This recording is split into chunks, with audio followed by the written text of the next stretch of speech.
My father raised his glass under the chandeliers, his voice booming over the Washington shoreline.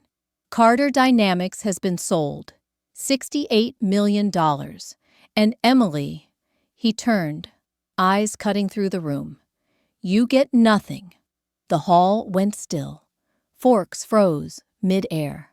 I laughed, not because it was funny, but because I already knew who signed the check. Let me introduce myself. My name is Emily Carter. I'm 42 years old, the middle daughter, the one people forget in family photos, the one security escorted out of Carter Dynamics the night I stopped pretending to be grateful for scraps. If you've heard my story, you probably heard his version. Tonight, you'll hear mine. We're at a waterfront estate, dressed like money, glass walls catching the last smear of sunset over the Pacific, roses climbing silver stands, a quartet breathing silk into the air. It's the kind of place that sells the idea that beauty equals truth. It doesn't. It only hides who's pulling the strings. Here's what no one at these tables realizes. This celebration is running on my work. The guards at the gate, their wristband scanners authenticate through my company's live access platform, built in a Tacoma garage with a space heater and a chipped mug. The catering runs that land to the minute, routed by an algorithm my team designed to avoid service corridor jams and cold plates. The valet queue outside, synced to bar inventory inside, so poor rates track guest flow and no station dies dry. The planner's glowing tablet, a white-labeled build of our event ops suite, pushing timing cues, lighting nudge, and backup champagne alerts without ever showing my name. They're toasting my disappearance with a drink poured on a schedule I wrote. I lift my glass and breathe, letting the truth settle. The groom shifts like his jacket shrank. My younger sister's smile flickers. My mother studies the linen as if she could iron the moment flat by staring hard enough. My father keeps that careful half-smile, the one he uses before a verdict. You should know how we got here. I was the too much daughter. Too blunt, too curious, too unwilling to nod along when a room demanded silence. When I built my first ops tool for the company, he called it a hobby. When it saved a client, he called it luck. When I asked for credit, he called security. That was the last day I walked out under his rules. So no, I'm not offended tonight. I'm not even surprised.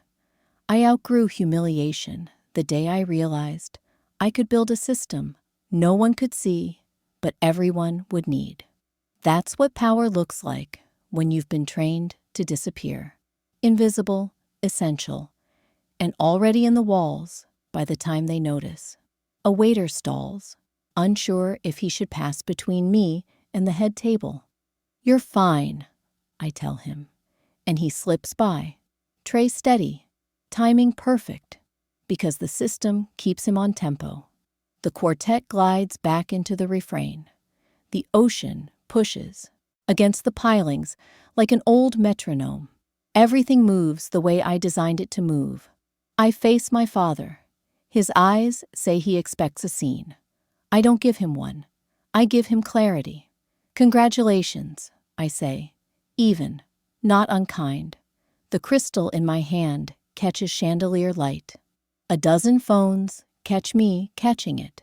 I let the pause live, let the room choose whether to breathe. Then I tilt my head the way I used to when I asked questions he didn't want to answer. Dad, who exactly bought the company? If you are watching this, drop a comment telling me where you are from. Hit subscribe and stay tuned to hear how I finally stood up for myself after years of being the forgotten daughter. That's how I would have opened if this night had been a broadcast. And, in a way, it was. Every eye in the hall was locked on me, waiting for me to trip, waiting for my father to finish the humiliation he had scripted. He leaned into the microphone, lips curling with satisfaction. "Northlake Capital," he announced. "That's who bought Carter Dynamics. A strong partner. A future-proof buyer." He let the name hang in the air like a verdict. Convinced the conversation was over, I swirled the champagne in my glass, let the bubbles tickle the rim, and then I smiled. Calm, collected. "Northlake Capital," I repeated. "Yes, I know them very well." I lifted my gaze to the ceiling, as though the chandeliers could steady me, then leveled my eyes back at him. "In fact, I am Northlake." The room fractured. Forks dropped. Someone gasped too loudly, and the quartet fumbled a note before falling silent. My sisters exchanged sharp glances, mouths tight, as if they were the ones betrayed. My mother finally looked up, lips parted but soundless. "I think you've met me before," I continued, voice even, almost gentle. "Only back then, I signed a different name. Ava Steele. The alias I've used for 6 years. The name on every contract your board approved. The name on the sale agreement you boasted about just now." My father blinked. Once, twice. His practiced confidence slipped. He had never checked, never doubted, never looked beyond the paperwork, because his pride convinced him his daughter couldn't possibly stand on the other side of the table. Around the room, whispers collided. Guests leaned across white linen tables. Phones hovered near plates. A cousin muttered, "She's bluffing." Another hissed, "No, check the filings." And still, I stood there, steady, while my father's empire shifted under his feet. Then came the next move. The wedding planner, face pale, gestured sharply at the sound technician. A finger slid across a panel, and my microphone cut. The speakers fizzed once and died. My father straightened, trying to mask desperation with authority. To the room, he thundered, "She's mistaken. She doesn't know what she's saying." But here's what they didn't know. The audio system was integrated with a third-party service provider, one my company acquired last year. Every syllable I had spoken had been recorded, backed up, and time-stamped in redundant servers across 3 states. They could silence the speakers, but they couldn't erase the proof. I didn't shout. I didn't lunge for another microphone. I only lifted my glass again, let the silence press heavy, and mouthed the words slowly enough for anyone with eyes to read them. "I am Northlake." The planner, panicked, leaned close to the event manager near the AV rack. I saw his lips move, sharp, urgent, before he realized the damage was already done.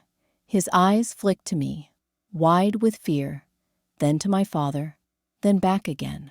Finally, in a voice low enough to reach only a handful of guests, but loud enough for me to catch, he said the words that settled over the room like a verdict no one could appeal. "The recording is still running. Tacoma doesn't romanticize your struggle. In winter, the cold sits in your bones and waits." I rented a single-car garage behind a duplex whose owner preferred cash and silence. The door rattled in windstorms. The roof leaked in 2 reliable places. I slept on a mattress that remembered other people, next to a space heater I built from a scavenged fan, a toaster coil, and a prayer. Daylight was for a distribution warehouse on the industrial edge of town. Steel-toe boots, a badge that stuck when it rained, and a line boss who called all the women kid, no matter our ages. Nights were for the code. Black coffee, ramen, a folding table with one leg shorter than the others. I wrote modules until my eyes burned and my hands forgot to shake. I stopped chasing venture capital the night a partner told me I had operations hands, not founder hands. Fine. I didn't need their money. What I needed was leverage. So I mapped Carter Dynamics' supply chain from memory, where the cracks were, which vendors always showed up late, Which one saved the day and never got thanked? 11 of them. Quiet companies with real muscles. I bought tiny stakes through clean entities, negotiated usage pilots no one at Carter would notice, and asked for discounts I could pay in code.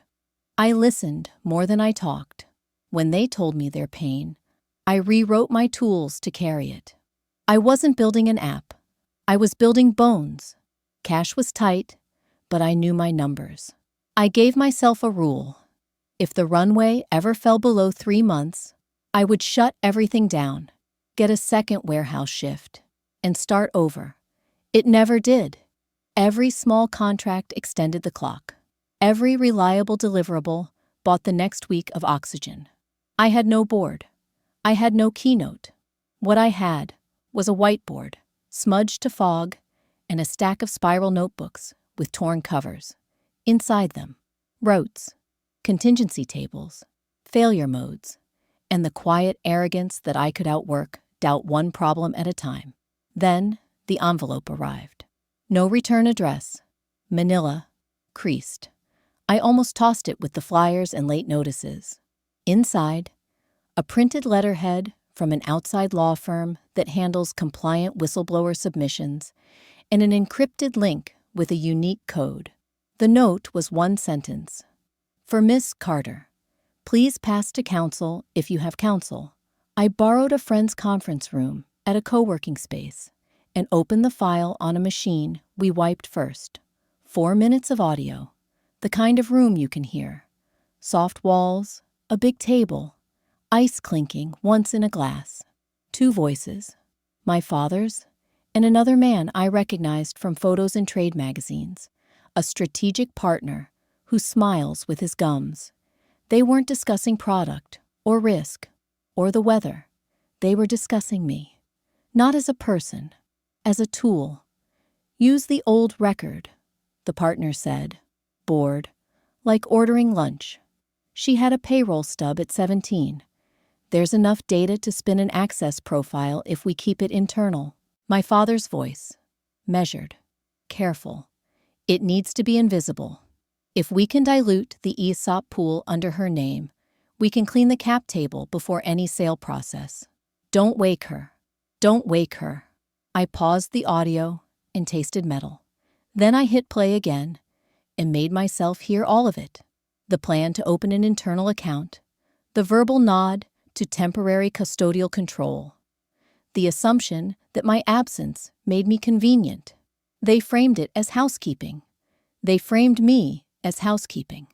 I sent the file to a lawyer I paid by the hour and not by the compliment. We hashed it. We escrowed it. We wrote the chain of custody in ink. I didn't rage. I added a column to my spreadsheet labeled counter moves and filled it 1 square at a time. I went back to the warehouse that night and moved pallets until my shoulders sang. I went home and pushed comets until the sun pressed a gray thumbprint against the garage window. And when I finally lay down on the mattress that remembered other people, I replayed the last seconds of the audio and listened to my father exhale like a man closing a safe. Then he read my social security number like it belonged to him. Every empire hides its rot behind charity. My family was no different. The Carter Foundation looked pristine on paper. Scholarships, medical research grants, gala dinners, where my father shook hands beneath glittering lights. The brochures showed children smiling, hospitals thanking, and donors applauding. But if you've lived long enough around legacy families, you know a foundation can be a funnel, not a gift. I didn't go digging for it.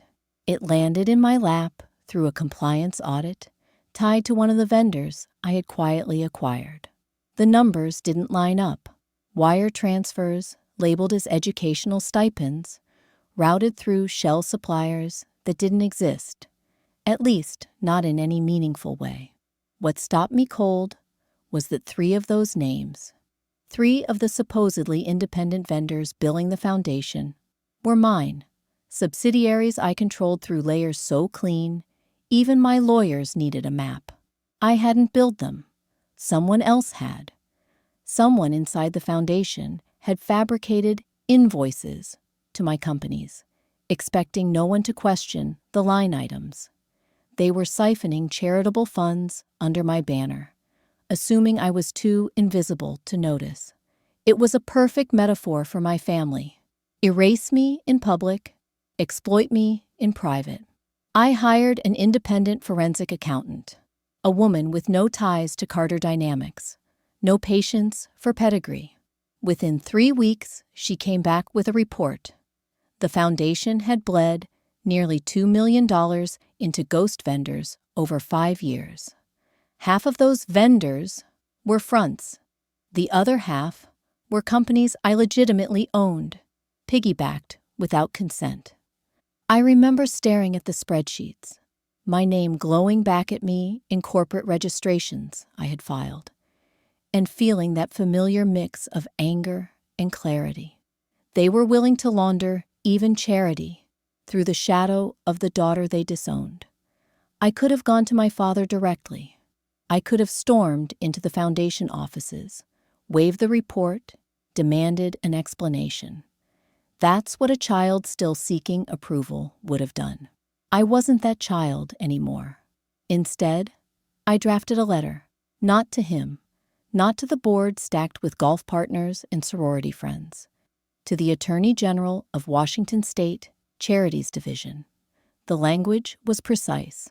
No accusations, only evidence, bank records, invoice trails, corporate registrations, dates and signatures, an attached USB drive with the forensic report, hashed and sealed, everything in duplicate, everything ready for a prosecutor's desk.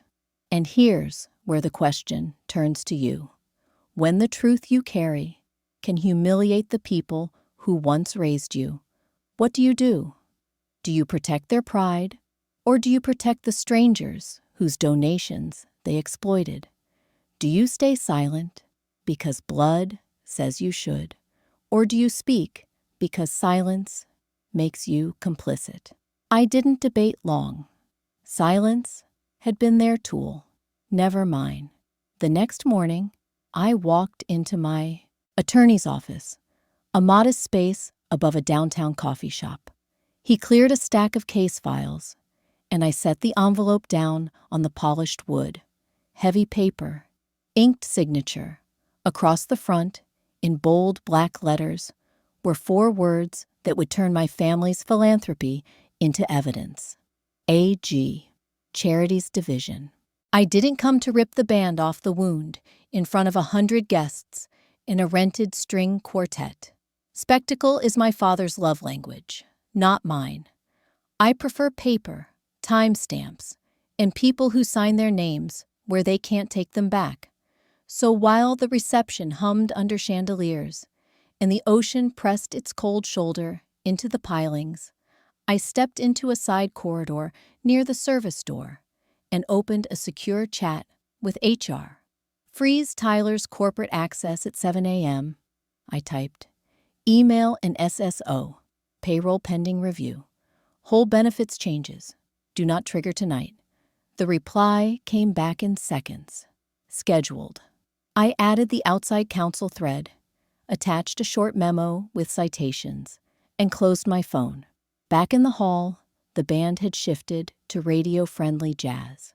Tyler, the groom's best man and my brother-in-law, laughed too hard at a joke that didn't land, then checked his watch like he had somewhere else to be. I watched him the way a storm watches a roofline. He'd always been slick in a way that fooled people who wanted to be charmed. Vendors liked him. Junior staff quoted his one-liners. He shook hands with both palms and called everyone friend. The audit didn't care. We'd commissioned it months ago. A quiet check on vendor consolidation before the sale. 123 pages. Footnotes like a trail of breadcrumbs you couldn't unsee once you saw the first crumb. Tyler's LLC, Ander Consulting LLC, receiving advisory fees from suppliers that never once logged a deliverable. Not one. The invoices were neat, professional, recurring. The amounts mapped to discount deltas he negotiated on Carter's behalf. Except the deltas never hit Carter's ledger. They detoured through him.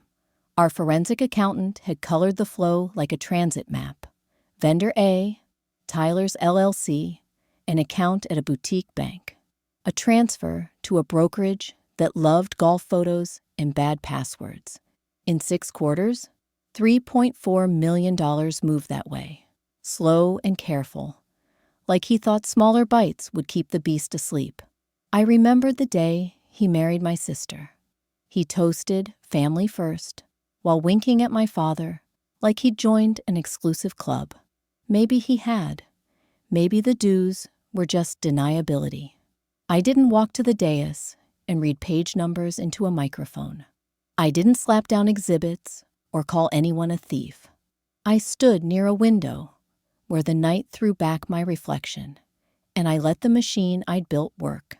Counsel cued subpoenas for banking records we already knew existed. HR's freeze order sat on a timer. The event staff kept moving according to a schedule my software fed them in quiet pulses. Tyler felt it before he understood it. Predators do. His eyes skittered over the room like light off broken glass, searching for a cue he couldn't find. He pulled out his phone, typed fast, deleted, typed again. He laughed at nothing, patted the groom's shoulder, excused himself toward the hallway. I didn't follow. I watched his back blur into the corridor and thought about how theft always thinks it's clever until math shows up. Numbers don't care about charisma. They care about balance. My attorney texted, bank counsel engaged. Cooperation likely. A second bubble. Affidavits prepped, if needed. I could hear my father's voice rise behind me, charming the room back to complacency, selling legacy like a dessert course. The band slid into something softer. The planner checked a box on her tablet and pivoted. My system nudged the coffee service to hold 10 minutes. At 10:41 p.m., my screen lit again, an encrypted message from our banking liaison. All confirmations received. Wire paths verified per audit. Funds traced. I slipped the phone back into my clutch and looked across the hall to where Tyler had just reappeared. Color gone from his face. Smile pasted on wrong. The night had learned a new rhythm, and he didn't know the steps. Justice shouldn't taste like champagne. So I waited until the applause thinned to approach Tyler at the edge of the ballroom. The Pacific breathed against the glass. The band slid into something syrupy, and his smile sat wrong on his face, like a mask applied in a moving car. 72 hours, I said quietly. You'll resign in writing, return the funds, and cooperate with an independent investigator. In exchange, we discuss whether this goes criminal now or after restitution begins. He tried the laugh he uses on vendors. Emily, come on. This is documented, I said. 123 pages and a bank confirmation. You've been stealing time in small bites and calling it strategy. You can stop now. His eyes bounced toward the head table, then toward the service corridor. I could see the math running behind them. Lawyers, outcomes, angles. He reached for a performance and came up empty. My wife, your sister. She deserves better than a headline, I said. So do you. Take the deal. He swallowed, nodded once, and stared down at the linen like it might print the terms for him. I didn't offer a hand. I offered clarity. At 9 a.m., Monday, counsel calls you and your attorney. The investigator is already retained. Miss the call, the offer evaporates. I turned to leave and found Lily there, standing close enough that her perfume arrived before her words.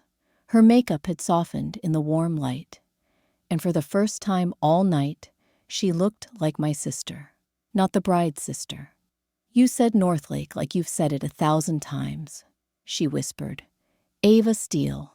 I knew. How long? I asked. Months, she said, eyes moving past me to where our father held court. I saw an email header on Tyler's laptop, a signature block. I didn't tell anyone. I wanted to see if Dad would finally choose truth over image. And? I said. Her mouth trembled. He didn't. There was a version of me who would have hugged her, or scolded her, or asked why family only recognizes you when the lights are hot. The current version chose a simpler route. You'll have a chance to choose for yourself, I said. Soon, she nodded. I don't want him to be destroyed, she said, glancing at Tyler. But I don't want to live inside lies. That's not what this is, I said. This is the bill. Across the room, my father laughed for the table and lifted an index finger, like a conductor calling for brass. He loved endings he could narrate. I loved verifiable beginnings. So I sent a single text to counsel. Offer delivered. 72-hour clock running. And tucked the phone away. If you're listening, answer this for yourself. When a betrayal breaks in public, would you split it open in front of everyone, or let the law take it apart piece by piece? Which choice honors the hurt, and which protects the future? I used to think fury was proof of love. Tonight, restraint felt closer. The planner drifted toward the AV rack, face milk white. My father saw me speaking to Lily and Tyler and mistook composure for weakness. He stepped down from the head table with a smile he used on investors and daughters who disobeyed. You've made your point, he said, low enough to hide behind music. Don't embarrass yourself further. Embarrassment is what happens when you don't plan, I said. We planned. His jaw clicked. He leaned past me toward the event manager, the man in the headset guarding a console covered in labeled faders and taped notes. My father didn't look at me when he spoke. Cut her mic, he said, voice thin with command. Then, harder, because he liked the sound of authority hitting the air. All of it. The microphones went dark. But silence never scared me. It scared my father. It scared the people who relied on theater instead of truth. The next move didn't come from him, though. It came from Marina Holt. Once, she had been my mentor's ally. Sharp, immaculately dressed, and ruthless enough to be useful. Years ago, she had invested in one of my early shells, then sold her stake back with a smile that never touched her eyes. Tonight, she rose from her seat near the board's invited guests, a slim folder in hand. I think, she announced sweetly, the room should know there's another document. The hall rippled, guests shifting in their chairs, phones tilting higher. She slid the folder across the linen to the nearest director, her nails tapping once, as if sealing a coffin. A supplemental agreement. Signed. It suspends Ms. Carter's voting rights if she holds more than 40% of operational assets. It was filed quietly, as these things are. I'm sure you'll find it valid. Eyes snapped toward me, like cameras at a crime scene. My father straightened, hope flickering across his face for the first time all night. Marina smiled at him, a flash of alliance disguised as professionalism. I didn't argue. I didn't flinch.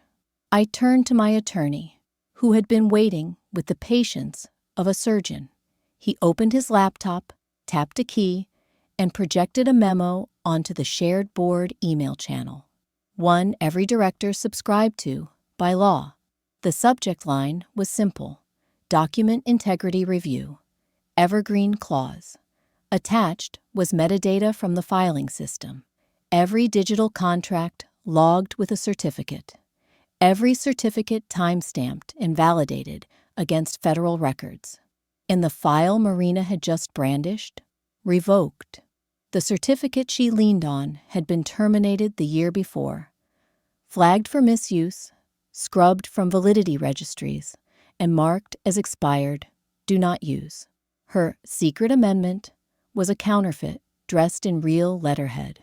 The evidence sat on the screen, glowing, each line traceable, each hash unbroken. Forensic logs included screenshots from the certificate authority itself. I didn't need to speak. My attorney did it for me. Voice steady, clear. This so-called addendum was never binding. Its certificate was revoked last April.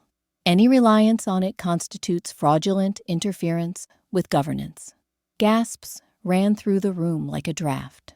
Marina's face stayed still, but her hands betrayed her, fingers curling into the linen. My father's jaw went slack. He realized the lifeline he thought had been thrown to him was just a rope made of smoke. One director read the memo aloud under his breath, as if disbelief needed the anchor of sound.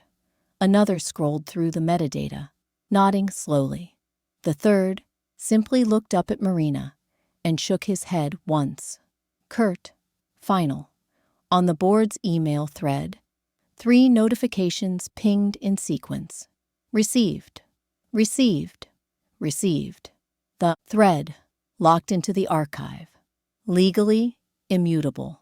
A record not even my father's charm could erase. Marina's shoulders tightened, as if she were bracing against invisible wind. For the first time since I'd known her, she looked small. Not because she lacked power, but because she had gambled on deception and lost in front of the only witnesses who mattered. I didn't celebrate. I didn't sneer. I simply watched as her eyes darted across the table, searching for a sympathetic face and finding none. And in that moment, her stillness was louder than any microphone my father could ever cut. The week after the wedding felt nothing like victory. It felt like paperwork, lawyers, auditors, board resolutions. But sometimes, justice is just a stack of signatures no one can wiggle away from. Tyler was the first domino. On Monday morning, 9 a.m. sharp, his lawyer dialed into the scheduled call. The resignation letter was already typed, his voice already broken. He agreed to cooperate, to return the $3.4 million siphoned through his shell LLC. The funds would take months to trace and repay, but the headline was already written: Anderson out, restitution pending. My sister Lily didn't defend him. She didn't need to. He was busy defending himself to federal regulators. Marina went next. The board voted her off unanimously, her equity converted to silent shares. She no longer had a voice, just a line item. For someone who built her reputation on being loud in the right rooms, silence was a harsher punishment than exile. The Carter Foundation, polished for decades as the family's halo, became the subject of an active attorney general's inquiry. Investigators stepped through the doors with warrants, and no amount of linen napkins or photo spreads could hide the missing millions. What had once been a ballroom showcase became a paper trail of deceit. And my father, Charles Carter, empire builder, patriarch, master of microphones, was asked to retire with honor, a courtesy title, a pension, and no authority. The board gave him a plaque and stripped him of everything else. His power dissolved not in fire, but in fine print. I didn't gloat. I didn't need to. Watching him sit quietly while others decided his future was symmetry enough. Lily came to me 3 days later, not with apologies, not with explanations, with a resume. I offered her 6 months in an entry-level analyst rotation, no special treatment, no shortcut to the top. If she earned it, she stayed. If not, she left. She nodded, accepted, and showed up on time the next morning. For the first time in our lives, we stood on equal ground. As for my mother, Eleanor, she called, voice trembling with rehearsed contrition. I didn't hang up. I didn't forgive. I simply set boundaries. No more silence, no more pretending. If she wanted to remain in my life, It would be on honest terms. She agreed. For her, that was harder than any lawsuit. I should have felt triumphant. Instead, I felt clear.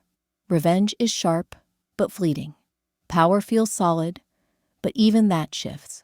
What lasts is the decision about who you will or won't become when the dust settles. So I chose. I would not carry their cruelty like an inheritance. I would not live chained to their betrayals. I would build, I would lead, and I would love. If your name has ever been erased from the story, how will you write it back? Quietly, or where the whole world can see?